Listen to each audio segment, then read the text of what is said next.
ವಿರಾಮದ ಬಳಿಕ ಮತ್ತೊಮ್ಮೆ ಕುಟುಂಬದ ಕಣ್ಣೀರು ವಿಶೇಷ ಕಾರ್ಯಕ್ರಮಕ್ಕೆ ಸ್ವಾಗತ. ಆಶಾ ಅವರು ಯಾವಾಗಲೇ ಹೇಳ್ತಾ ಇದ್ರಿ, ಸುಧಾ ಅವರೇ ದೀಪಾವಳಿ ಹಬ್ಬನ ತುಂಬಾ ಚೆನ್ನಾಗಿ ಸೆಲೆಬ್ರೇಷನ್ ಮಾಡಿದ್ವಿ. ಉದಯ್ ಅವರು ಕೂಡ ಎಲ್ಲರಿಗೂ ಕೂಡ ಬಟ್ಟೆ ತಂದುಕೊಟ್ರು. ಈಗ ತಾನೇ ಆದಂಗಿದೆ ದೀಪಾವಳಿ, ಈಗ ತಾನೇ ಉದಯ್ ಅವರು ನಮ್ಮಿಂದ ಇಲ್ಲ ಅನ್ನುವಂತಹ ಒಂದು ಕ್ಷಣ ಕೂಡ ಯಾರಿಗೂ ಕೂಡ ಅರ್ಕಿಸ್ಕೊಳಕ್ಕಾಗಲ್ಲ ಅನ್ಕೋತೀನಿ. ದೀಪಾವಳಿ ಬಗ್ಗೆ ಹೇಗೆ ಸೆಲೆಬ್ರೇಷನ್ ಮಾಡಿದ್ರಿ, ಏನ್ ಹೇಳಿದ್ರು ಉದಯ್ ಅವರು? ಅದೇ ಅಷ್ಟೇ ಮೇಡಮ್ ಹೇಳಿದ್ದು. ಮತ್ತೆ ಹಬ್ಬದ ದಿವಸ ನಾವೆಲ್ಲ ತಂಗಿ ಮನೆಯಲ್ಲೇ ಸೆಲೆಬ್ರೇಟ್ ಮಾಡಿದ್ದು. ಅಲ್ಲಿ ಪಟಾಕಿ ತಂದು ಕೊಟ್ಟ, ಪಟಾಕಿ ಹೊಡೆದ್ವಿ. ಪಟಾಕಿ ಹೊಡೆಯೋದೆಲ್ಲ ಬೇಡ, ಇದೆಲ್ಲ ಏನಾದ್ರೂ ಒಂದು ತೊಂದರೆ ಆದ್ರೆ ಇದಾಗತ್ತೆ ಕಣೋ, ಬೇಡ ಪಟಾಕಿ ಅಂದ್ರೆ. ಇವಾಗ ಮಾಡಿದ್ರೆ ನಾನು ಯಾವಾಗ ಮಾಡ್ತೀಯ, ನೀನು ನಾನು ಮಾಡೋಕ್ಕಾಗತ್ತಾ, ಮಕ್ಕಳು ಮಾಡಿ ಬಿಡು ಅಂದ್ಬಿಟ್ಟು ಅವಾಗಲೇ ನಮ್ಮ ಮಾವನ್ಗೆ ಫೋನ್ ಮಾಡಿ ಪಟಾಕಿ ತಗೊಂಬನ್ನಿ ಅಂತ ಹೇಳಿದ್ದು. ಮತ್ತೆ ಅವನೇ ತರಿಸ್ದೆ ಹುಡುಗರ ಕೈಲಿ ತರಿಸಿ ಪಟಾಕಿ ಎಲ್ಲ ಹೊಡೆದು ಖುಷಿಯಾಗಿದ್ವಿ. ಅಷ್ಟು ಖುಷಿ ಇಷ್ಟು ಬೇಗ ಒಂದು ಇದಾಗೋಗುತ್ತೆ ಅಂತ ನಿಜ ಅನ್ಕೊಂಡಿರ್ಲಿಲ್ಲ. ಆಶಾ ಅವರೇ, ನಿಮ್ಮ ಮನೇಲೆ ದೀಪಾವಳಿ ಹಬ್ಬ ಆಚರಣೆ ಮಾಡಿದ್ದು? ಹೌದು, ಅಪ್ಪ ಮನೇಲಿ ಹಬ್ಬ ಇರಲಿಲ್ಲ, ನನ್ನ ಮನೆಯಲ್ಲೇ ಇದ್ದಿದ್ದು. ಬರಲಿದ್ದ ಅವ್ರ ಫ್ರೆಂಡ್ಸ್ ಜೊತೆ ಬಂದಿದ್ದ, 3 ಜನ ಅವರು ಬಂದಿದ್ರು. ಅವತ್ತೇ ತಿಂದಿದ್ದವನು ಹೊಟ್ಟೆ ತುಂಬ ಊಟ ಚೆನ್ನಾಗಿದೆ ಅಂತ ಅಮ್ಮ ಮಸಾಲೆ ಚಿತ್ರಾನ್ನ ಮಾಡಿದ್ರು ಅಲ್ಲಿ ಬಂದಿದ್ದಾಗ.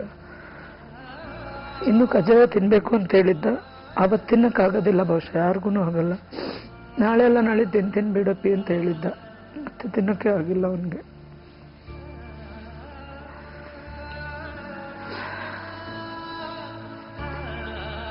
ಊಟನೂ ಇಲ್ದಂಗೆ ಸೂಪರ್ ಮಾಡ್ದ, ಸಿಕ್ಕಾಪಟ್ಟ. ಅದೇ ಒಂದಿದು, ಅವ್ನು ತಿನ್ನೋಗ ಅಂತಿದ್ದೆ ನಾನು, ಈ ತರ ಊಟ ಯಾರು ತಿಂತಾರೋ, ಎಷ್ಟಕ್ಕಿರ್ಲಿ ಏನಂತೆ. ಆ ಚಿಕನ್ನು ಅರ್ಧ ಬರ್ಧ ಬೆಂದಿರೋದಷ್ಟೇ, ಚಪಾತಿ ಬರೀ ಅವು ಬಿಟ್ರೆ ಇನ್ನೇನು ತಿಂತಿರ್ಲಿಲ್ಲ ಅವನು.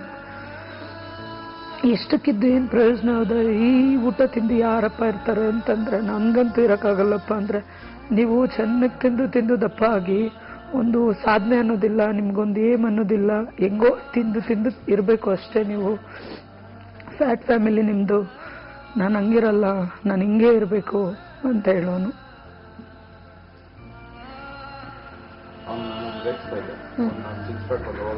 ಸಿಕ್ಸ್ ಪ್ಯಾಕ್ ನಮ್ಮ ಫ್ಯಾಮಿಲಿ ಬಂದ್ಬಿಟ್ಟು ನಮ್ಗೆ ಕರಿತಾ ಇದ್ದೆ ಫ್ಯಾಟ್ ಫ್ಯಾಮಿಲಿ, ಫ್ಯಾಟ್ ಫ್ಯಾಮಿಲಿ. ನಮ್ಮಲ್ಲಿ ಸ್ವಲ್ಪ ಆಯಿಲ್ ಐಟಮ್ ಜಾಸ್ತಿ. ಬರೀ ಆಯಿಲ್ ಐಟಮ್ ತಿಂತೀರಾ, ಬರೀ ಆಯಿಲ್ ಐಟಮ್ ತಿಂತೀರಾ. ಆ ಚಿಕನ್ ಮಾಡ್ತಾ ಇದ್ದ ಚಿಕನ್ ಬಹುಶಃ ನೀವು ತಿನ್ನೋಕ್ಕಾಗಲ್ಲ ಅನ್ಸುತ್ತೆ, ಉಪ್ಪಿಲ್ಲ ಅದರಲ್ಲಿ. ಇವಳೇ ರೆಡಿ ಮಾಡ್ಕೊಡ್ತಾ ಇದ್ದಿದ್ದು. ಒಂದು ದಿವಸ ನನ್ನ ಮಗಳು ತಿನ್ಸ್ಬಿಟ್ರೆ ಅವಳೇ ವಾಂತಿ ಮಾಡ್ಬಿಟ್ಲು, ಇದನ್ನ ಯಾರು ತಿಂತಾರೆ ಅಂದ್ಬಿಟ್ಟು. ಆದರೆ ಅದ್ರಲ್ಲಿ ಉಪ್ಪಿರಲ್ಲ, ಅರ್ಧ ಬರ್ಧ ಬೆಂದಿರುತ್ತೆ ಹಂಗೆ. ಬಟ್ 1.5 ವರ್ಷ 2 ವರ್ಷ ಈ ಬಾಡಿ ಮಾಡೋಕೆ ಕಷ್ಟ ಬಿದ್ದಿದ್ದ. 2 ದಿವಸದಲ್ಲಿ ಒಂದು ಬಾಡಿ ಹೋಗ್ಬಿಟ್ಟಿತ್ತು. ನೋಡ್ಬೇಕು ನೀವು ಒಂದು ಬಾಡಿ ಹೆಂಗಾಗಿತ್ತು ಅಂದ್ಬಿಟ್ಟು. ಅದು ಯಾವ ಮನುಷ್ಯನಿಗೂ ಬೇಡ ಅನ್ಸುತ್ತೆ. ನಾನು ಇವ್ರಿಗೆ ಕೇಳ್ಕೊಳ್ಳೋದು ಎಷ್ಟೇ, ನೀವು ಏನಕ್ಕೋಸ್ಕರ ಹಿಂಗೆ ಮಾಡಿದ್ರಿ? ಆ ರವಿ ವರ್ಮನ್ಗೆ ಅಲ್ಲಿ ಹೇಳೋದ್ ಪ್ರಕಾರ ರವಿ ವರ್ಮ ಬೇಕು ಅಂತ ಮಾಡ್ದ ಅಂದ್ಬಿಟ್ಟು. ನಮಗೂ ಅದು ನಿಜ ಅನ್ಸುತ್ತೆ. ಬಟ್ ಅಲ್ಲಿ ಏನು ಸೇಫ್ಟಿನೇ ಇಲ್ಲ ಮೇಡಮ್. ಎಂತಕ್ಕೋಸ್ಕರ ಮಾಡಿ ಸುಂದರು ಇವ್ರು ಕಾಪಾಡಬೇಕು ಅಂದರೆ ಇನ್ನೂ 1 ಲಕ್ಷ ಬೇಕಾದ್ರೆ ಖರ್ಚು ಮಾಡಿರೋರಲ್ಲಿ. ಯಾಕಂದರೆ ಇವರಿಬ್ಬರು ಅವ್ರಿಗೆ ರೈಟ್ ಹ್ಯಾಂಡ್ ಇದೆ, ಸುಂದರ್ಗಾಗಲಿ ವಿಜಿಗಾಗಲಿ. ಅಲ್ಲಿ ಏನೋ ಅವ್ರಿಗೆ ಮಾಡಲೇ ಇಲ್ವಾ ಅಂತ ಕೇಳೋದು ಅಷ್ಟೇ. ಏನು ಬೇಕಾದ್ರೂ ಮಾಡ್ಬೋದಾಗಿತ್ತು ನೀವು ಅವ್ರನ್ನ ಕಾಪಾಡಬೇಕು ಅಂದ್ಕೊಂಡ್ರಾಗ. ಲಾಸ್ಟಲ್ಲಿ ಸುಂದರ್ ಬಡ್ಕೋತಾನೆ, ಬೋಟ್ ಎತ್ಕೊಂಡು ಹೋಗ್ರು ಅಂತ. ಎಲ್ಲಿಂದ ಎತ್ಕೊಂಡು ಹೋಗ್ತಾರೆ? ಆ ಬೋಟ್ ಮೇಲೆ ಒಂದು ಬೋಟ್ ಮೇಲೆ ಕ್ಯಾಮ್ರಾ ಇಟ್ಕೊಂಡಿದ್ದೀರಾ. ನೀವು ಹೋಗ್ಬೇಕು, ಅವ್ನು ಕಾಪಾಡಬೇಕು ಅಂದ್ರೂ ಕ್ಯಾಮ್ರಾ ಇಳಿಸಿ ಹೋಗ್ಬೇಕು ನೀವು. ಕ್ಯಾಮ್ರಾಮ್ಯಾನು ಏನೇ ಆದ್ರೂ ಕ್ಯಾಮ್ರಾ ಬಿಟ್ಕೊಡಲ್ಲ, ಕ್ಯಾಮ್ರಾ ಇಳಿಸ್ಬಿಟ್ಟು ಆಮೇಲೆ ನೀವು ಬೋಟ್ ಎತ್ಕೊಂಡು ಹೋಗ್ಬೇಕು. ಆಗುತ್ತಾ ಅದು? ಅಟ್ಲೀಸ್ಟ್ ಅವ್ರು ಬಿದ್ದಾಗ ನೀವು ಆ ಬೋಟ್ ಸ್ಟಾರ್ಟ್ ಮಾಡಿ ಇಟ್ಕೊಂಡಿದ್ರೆ ಒಂದು 5 ನಿಮಿಷ 10 ನಿಮಿಷದಲ್ಲಿ ಏನು ಲಾಸ್ ಆಗ್ತಿರಲ್ಲ. ನೀವು ಅವ್ರು ಬಿದ್ದಾದ್ಮೇಲೆ ನೀವು ಅದನ್ನು ಸ್ಟಾರ್ಟ್ ಮಾಡಕ್ಕೆ ಟ್ರೈ ಮಾಡಿದ್ರೆ ಅದೆಲ್ಲಿ ಸ್ಟಾರ್ಟ್ ಆಗುತ್ತೆ? ಫಸ್ಟ್ ಅದನ್ನು ಸ್ಟಾರ್ಟ್ ಮಾಡಿ ನೋಡಿದ್ರೆ ನೀವು ಹೋಗ್ಲಿ ಸ್ಟಾರ್ಟ್ ಆಗುತ್ತಾ ಅದು ಅಂದ್ಬಿಟ್ಟು ಚೆಕ್ ಮಾಡಿದ್ರಾ? ಏನೂ ಇಲ್ಲ, ಸುಮ್ಮನೆ ಕಳಿಸೋರಿ ಅವ್ರನ್ನ ಬೇಯಿಸ್ಬಿಟ್ರೆ ಆಮೇಲೆ ಸ್ಟಾರ್ಟ್ ಮಾಡೋದು ಹೇಳಿದ್ರೆ ಸ್ಟಾರ್ಟ್ ಆಗೋದು. ಫಸ್ಟೇ ಸ್ಟಾರ್ಟ್ ಮಾಡಿ ಇಟ್ಕೋಬೋದಾಗಿತ್ತು. ಸಿಗ್ನಲಲ್ಲಿ ನಾವು ಗಾಡಿ ಆಫ್ ಮಾಡ್ತೀವಿ ಮೇಡಮ್, ಲೈಟ್ ಬಂದಾಗ. ಎಲ್ಲೋ ಲೈಟ್ ಬಂದಾಗ ಸ್ಟಾರ್ಟ್ ಮಾಡ್ತೀವಿ ಇಲ್ವಾ? ಎಲ್ಲೋ ಲೈಟ್ ಬಂದಾಗ ಸ್ಟಾರ್ಟ್ ಆಗಲಿಲ್ಲ ಅಂದ್ರೆ ಗ್ರೀನ್ ಲೈಟ್ ಬರೋ ಸೈಡ್ ತಳ್ಕೊಂಡಾನ ಹೋಗ್ತೀವಿ. ಗ್ರೀನ್ ಲೈಟ್ ಬಂದ್ಮೇಲೆ ಸ್ಟಾರ್ಟ್ ಮಾಡ್ತೀರಾ ಅಲ್ವಾ? ಬೀಳೋಕ್ಕಿಂತ ಮುಂಚೆನೇ ಹೆಲಿಕಾಪ್ಟರ್ ಸ್ಟಾರ್ಟ್ ಆದಾಗಲೇ ನೀವು ಅದನ್ನ ಸ್ಟಾರ್ಟ್ ಮಾಡಿ ಇಟ್ಕೊಂಡಿದ್ರೆ ನಿಮ್ಗೇನು ಲಾಸ್ ಆಗ್ತಾ ಇರಲಿಲ್ಲ. ಅದು ಸ್ಟಾರ್ಟ್ ಆಗುತ್ತಾ ಇಲ್ವಾ ಅಂತ ಗೊತ್ತಾಗೋದು, ಆ ಶಾರ್ಟ್ ತೆಗಿಬೋದಾ ಬೇಡವಾ ಅಂತಾನು ಗೊತ್ತಾಗೋದು, ಎಲ್ಲ ಮಾಡ್ಬೋದಾಗಿತ್ತು. ಆಮೇಲೆ ನೀವು ಅಲ್ಲಿ ಪರ್ಮಿಷನ್ ತಗೊಳ್ದಿರ ಏಂತಕ್ಕೂ ಆ ಶಾರ್ಟ್ ಮಾಡಬೇಕಾಗಿತ್ತು. ಅವ್ರು ಹೇಳಿದಾರಂತೆ ಆ ಕೆರೆ ಸರಿ ಇಲ್ಲ.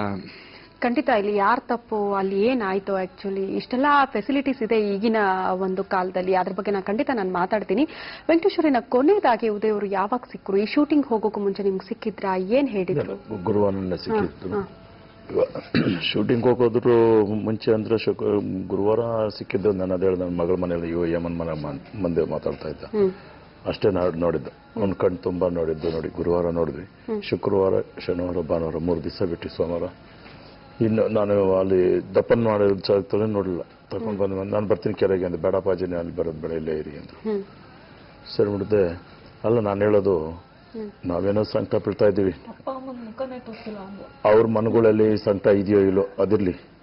ಪ್ರತಿಯೊಬ್ಬನಿಗೂ ಸಣ್ಣ ಮಗು ಸತ್ತೋದ್ರು ಅಪಾರವಾಗಿ ಯೋಚನೆ ಮಾಡ್ತಾರೆ. ಒಂದು ಮಗು ಇತ್ತು, ನನಗೆ ಗಂಡಿಲ್ಲ ಹೆಣ್ಣಿಲ್ಲ, ಒಂದೇ ಒಂದು ಮಗು ಇತ್ತು ಹೋಗ್ಬಿಡ್ತು ಅಂತ ನೋವು ಪಡೋರು ಬೇಕಾದಷ್ಟು ಇದ್ದಾರೆ.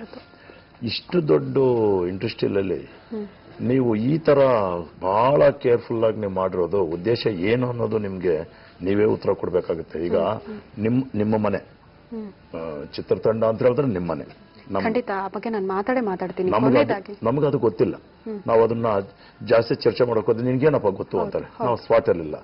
ಇಷ್ಟು ದೊಡ್ಡ ಏನು ಅಂತ ಇಂಥದಲ್ಲ ನೀವು ಕೈ ಹಾಕಿರೋದು ಅಂತ. ಅದ್ರಲ್ಲಿ ಒಂದು ಚಿಂತೆ ಕೂಡ ನೀವು ಅಲ್ಲಿ ಏನೋ ವ್ಯವಸ್ಥೆ ಮಾಡ್ಕೊಂಡು, ಪ್ರಶ್ನೆ ನಿಮ್ಮನ್ನ ಮಾತ್ರ ಅಲ್ಲ ಇಡೀ ಕರ್ನಾಟಕ ಜನತೆಗೆ ಕಾಡ್ತಾ ಇದೆ. ಏನಾಯ್ತು? ಖಂಡಿತ ಆ ಬಗ್ಗೆ ನಾನು ಖಂಡಿತ ಮಾತಾಡ್ತೀನಿ. ಋಷಿಕಪುರ ಕೇಳ್ತಾರೆ ನೋಡಿ, ಅವರು ಹಿಂದಿ ಅಡ್ರೆಸ್ ಅವರು ಎಲ್ಲ ಟ್ವೀಟ್ ಮಾಡಿದ್ರು. ಅದ್ರ ಬಗ್ಗೆ ಖಂಡಿತ ನಿಮ್ದೇನು ಉದ್ದೇಶ ಇತ್ತು? ಮೊದಲಿಗೆ ನಾನು ಉದಯ್ ಅವ್ರದ್ದು ಕಂಪ್ಲೀಟ್ಲಿ ಅವರು ಇದ್ದಿರುವಂತಹ ಡೇ ಕೊನೆದಾಗಿ ಏನ್ ಮಾತನಾಡಿದ್ರು ನಮ್ಮ ಬಹಳ ಸಂತೋಷವಾಗಿ ಸಾಕಿದ್ವಿ. ನಾನು ಒಂದು ಮಗುನು ಒಂಥರ ನೋಡ್ತಿರ್ಲಿಲ್ಲ.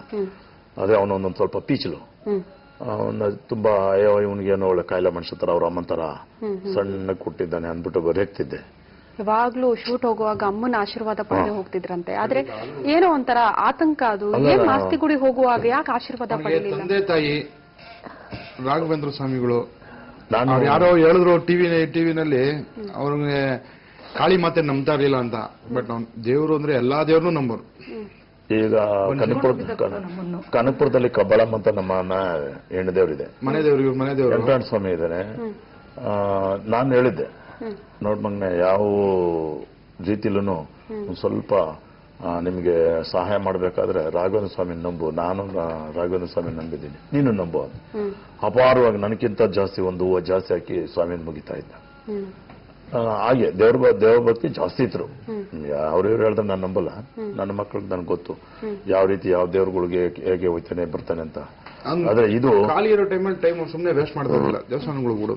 ಇದು ದೇವ್ರಗಳದು ಇನ್ನೊಬ್ಬರು ಏನೋ ಮಾಡಿದ್ದು ದೋಷಾಪಾಶ ಅನ್ನೋದನ್ನ ನಾನು ನಂಬಲ್ಲಮ್ಮ ನನ್ನ ತಂದೆ ಆಗಿ.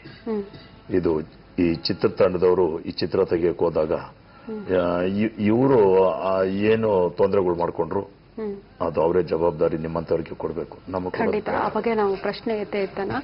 ಸುಧಾ ಅವರೇ, ನಿಮ್ಮ ಮನೇಲಿ ಕೊನೆಯದಾಗಿ ಶೂಟ್ ಹೋಗೋಕ್ಕೂ ಮುಂಚೆ ನಿಮ್ಮ ಮನೆಯಿಂದಾನೆ ಹೋದ್ರು ಅಂತ ಅಪ್ಪ ಹೇಳ್ತಾ ಇದ್ರು. ಏನ್ ಮಾತಾಡ್ ಹೋದ್ರು? ಲಾಸ್ಟ್ ಇವತ್ತು ಮಾಸ್ತಿಗಳು ಶೂಟಿಂಗೇ ಕಂಪ್ಲೀಟ್ ಆಗ್ಬಿಡುತ್ತೆ, ಬಂದ್ಬಿಡ್ತೀನಿ, ಎಲ್ಲಾರು ಓಡಾಡೋಣ, ಈ ರೀತಿ ಎಲ್ಲ ಮಾತನಾಡಿ ಹೋಗಿದ್ರಂತೆ. ಇವಾಗ ಹೇಳಿದ್ರಲ್ಲ ದೇವಸ್ಥಾನಕ್ಕೆಲ್ಲ ಹೋಗ್ಬೇಕು ಅಂತ. ಅವನು ಮೈಸೂರು, ಕಂಚಿ, ಕಾಮಾಕ್ಷಿ, ಈ 9 ಹೆಣ್ಣು ದೇವ್ರ ಹೆಸರು ಹೇಳ್ದ. ನಾನು ಜಯಮನ್ ಮಗನಿಂದ ಹೋಗ್ಬೇಕು ಅನ್ಕೊಂಡಿದೀನಿ. ಈ ಮಾಸ್ತಿ ಗುಡಿಗೋಸ್ಕರ ಡಿಲೇ ಮಾಡ್ತಿದ್ದೀನಪ್ಪಿ, ಇದಾಗೋಯ್ತು.